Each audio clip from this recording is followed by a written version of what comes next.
안녕하세요. 보고하냐 원장 이정훈입니다. 밥을 먹는 것을 왜 싫어하는 걸까요? 아이에게 밥을 먹이려고 계속 노력을 하는데도 아이가 먹어주지를 않아요. 이런 건 나이가 어린 아이들의 문제만은 아닐 겁니다. 회사에 갔다 온 아빠가 너무 힘들었는지 식사할 생각이 전혀 안 든다고 하네요. 이렇게 밥 먹기 싫어하는 증상, 한의학에서는 식욕부진이라고 하는데요. 오늘은 이런 식욕부진의 원인에 대해 알아보고 아침 식사에 챙겨주면 좋은 음식 재료들을 몇 가지를 소개해 보려고 합니다. 오늘의 보고보감 2편, 주제는 식욕부진입니다. 밥을 안 먹게 되는 것이 식욕부진입니다. 밥 먹는 것도 귀찮아지고 식사를 하는 것도 힘들어해서 허약체질이 되기 쉽지요. 어른들의 경우보다 아이들에게 많이 나타나고 때로는 문제가 심각해지기도 하죠. 아이들에게 허약체질이나 식욕부진은 성장으로도 연결되어 키가 잘 크지 않기 때문입니다. 만약에 식욕부진이라면 몇 가지를 체크해 봐야 하죠. 질병이 있지 않은지, 더위, 피로 혹은 수면 부족에 시달리지 않은지, 위장에 열이 많은 것은 아닌지 이런 것들을 한번 체크해 보셔야 합니다. 어렵지 않다면 한의원에 문의를 해보시는 것이 좋습니다. 저희 한의원이면 더 좋고요. 식사에 대하여 부담이 있다면 적은 양을 조금씩 먹는 것도 가끔은 도움이 됩니다. 식욕부진이 나타나는 데는 다양한 원인이 있는데요. 이런 원인들을 한의학의 관점에서 한번 알아보죠. 비위라고 하는 것은 위장의 기능을 이야기하는 것인데요. 이렇게 기운이 약한 분들은 특징이 있죠. 우선 먹는 양이 적으면서 자주 피곤해합니다. 그리고 머리가 아프거나 어지럽다고 말을 하고요. 맛이나 냄새에 예민한 경우는 편식을 하는 경우가 많이 발생하죠. 이런 문제는 정신적인 영향이나 주위 환경적인 면을 함께 고려해야 합니다. 비위가 약한 부분을 한약으로 치료하면 식욕이 많이 돌아오죠. 어떻게 보면 위의 이야기와 같은 맥락인데요. 음식을 먹고 소화나 흡수를 시키는 기능이 약한 겁니다. 이런 분들은 입안에서 썩는 냄새가 올라오는 구취가 있는 경우가 많죠.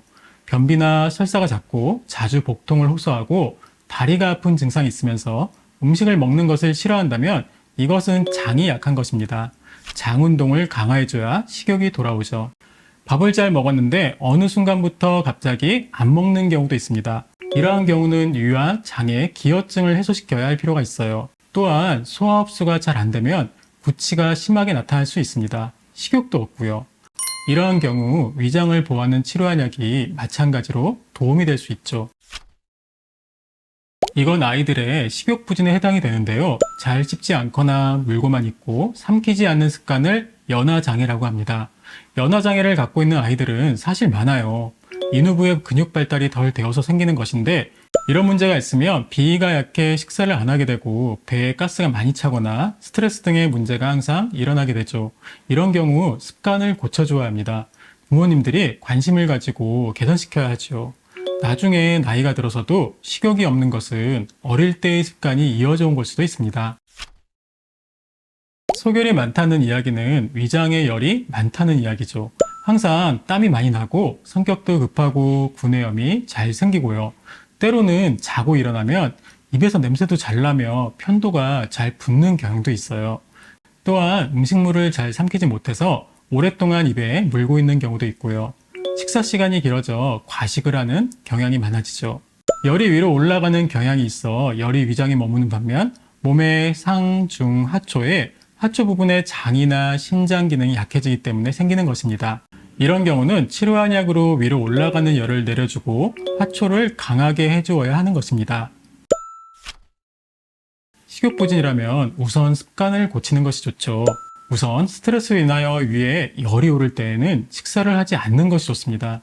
닭고기, 빵, 과자처럼 열성이 많은 음식은 자제하는 것이 좋아요. 내장이 차서 식욕이 동하지 않으면 따뜻한 물을 먹는 것이 좋고요.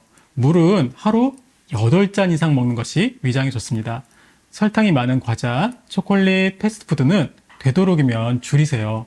소화가 안 되어 식욕이 동하지 않을 때는 보리차와 결명자차를 먹는 것이 좋습니다. 모든 음식에 물을 넣어서 먹는 것은 참 좋은 방법이에요. 반면에 기름에 튀긴 음식은 되도록이면 피하도록 하시는 게 좋습니다. 많은 연구 자료를 보면 아침을 먹지 않는 사람이 심장질환, 뇌질환, 당뇨병, 비만 등에 걸릴 확률이 수십 배가 높다는 사실요. 이건 연구 결과로도 나와 있습니다. 그래서 제가 제안드리고 싶은 것은 다른 때는 모르지만 음식에 대해서 마음이 동하지 않더라도 아침은 꼭 챙겨 먹자는 이야기입니다. 되도록이면 몸에 도움이 되는 음식이 좋습니다. 아침에 요구르트 한 잔씩 하시는 분들 많죠. 비피더스균도 늘어나고 유해균도 감소하고 나쁜 콜레스테롤 수치는 내려가고요. 그리고 위장 내벽도 보호해줘서 위장병도 막아줍니다. 이런 요구르트는 아침에 드셔야 장과 뇌가 활발해집니다. 참, 밤에는 드시지 마세요. 위장 운동이 좋아져서 숙면에 방해가 됩니다. 아침에 먹는 사과는 흔히 보약이라고 말을 하죠. 사과 속에 있는 팩틴이 장 건강과 배변 활동을 돕거든요. 그래서 아침에 사과 하나를 먹으면 장을 깨끗이 비워서 장 속에 나쁜 균을 배출시켜주죠. 대장 건강에도 좋고 혈압 상승도 막아주고요. 다들 아침에 사과를 드시고 건강해지신 게 좋을 것 같습니다. 아침에 견과류를 적당히 섭취하면 위장 내 pH 밸런스가 맞춰지죠. 건강한 지방이라고 하는 불포화 지방이 행복 호르몬인 세로토닌의 분비를 도와주거든요. 아침에 견과류를 적당히 먹으면 세로토닌이 분비되어 기분이 좋아지는 거죠. 견과류는 식탁에 마음대로 먹을 수 있게 접시에 담아놓는 것도 좋은 방법이겠네요. 아침에 달걀 하나를 먹는 것은 건강을 지키는 데 좋죠. 대표적인 단백질 공급원이잖아요. 반숙으로 먹는 것이 가장 소화 흡수가 빠르고 좋아요. 달걀 노른자에는 뇌 건강, 간 건강, 신경 발달에 필수 영양소인 콜린이 가득하죠. 아침 공복에 먹으면 포만감이 생기니 아침에는 계란 후라이를 꼭 챙겨주세요. 세계 모든 의사들이 칭찬하는 식품이 바로 토마토죠. 토마토에는 라이코펜, 베타카로틴, 루테인 등의 항산화 물질이 있어서 혈압을 낮춰주거든요. 특히 소화가 잘 안 되는 분이라면 아침에 토마토 한 개씩을 꼭 드세요. 단 그냥 먹기보다 프라이팬에 살짝 굽거나 전자레인지에 1분 정도 돌려서 토마토 껍질을 제거해서 드시는 것이 좋아요. 라이코펜이라는 성분이 흡수가 더 잘 되거든요. 그래서 노화 방지와 항암 효과까지 얻습니다. 당근도 아침 공복에 먹으면 혈당 조절에 도움이 돼요. 당근을 흔히 술안주로 많이 먹는데 아침에 챙겨 드시면 이것만큼 좋은 게 없죠. 당근에는 비타민, 베타카로틴, 섬유소가 풍부하죠. 그래서 노화 방지, 장 건강 강화, 면역력 증진, 배변 촉진, 각종 암 예방 등의 효과가 있어요. 아침 출근길에 당근을 드시면서 가세요. 아침 식사를 이렇게 챙기는 것도 한 방법이죠. 감자 녹말에는 위를 보호해주는 판토테산이라는 물질과 비타민C, 칼륨 등이 풍부하죠. 감자만 해도 일반 사과의 3배 정도 되는 비타민C가 있거든요. 그리고 나트륨의 배출을 도와 고혈압 조절이나 혈당 조절에도 도움이 됩니다. 자극이 거의 없는 음식이라 아침 공복에 먹으면 편안하게 소화가 돼요. 이것도 아침을 챙기는데 딱이죠. 식욕부진에 대해서 궁금한 사항이 있으시다면 제 카톡을 통해서 문의를 해주세요. 제가 조금 더 꼼꼼하게 말씀드릴게요. 이상 식욕부진과 아침에 챙기면 건강에 딱 좋은 음식 7가지에 대해 말씀드렸습니다. 도움이 되었기를 바랍니다. 항상 건강하세요. 이상 보구보감이었습니다.